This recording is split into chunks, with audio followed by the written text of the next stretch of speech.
居隔框列对象改为确诊者同住亲友，办公室同事得要自主应变。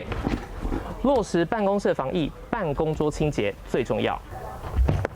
猫放的地方要讲究，咳嗽、打喷嚏时通常往下，地板溅满飞沫病毒，建议收进抽屉柜子。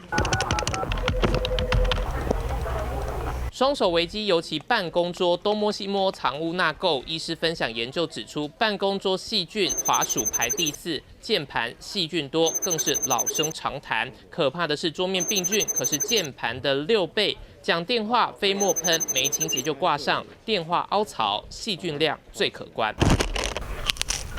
办公桌吃吃喝喝，桌上碎屑一点一点。你看，这不是韩式锅巴饭，是3天前的便当米忘记吃下肚，细菌滋生蔓延就从这里开始。办公桌个人物品接触频率最高，不常清洗，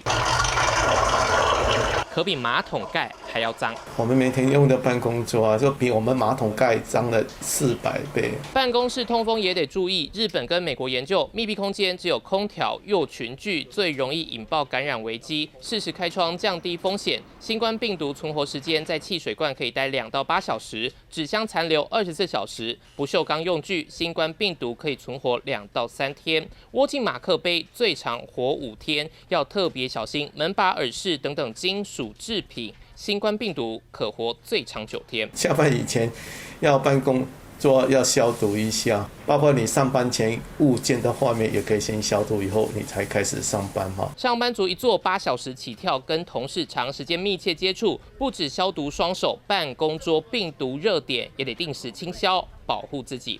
三雄王春良宝台北报道。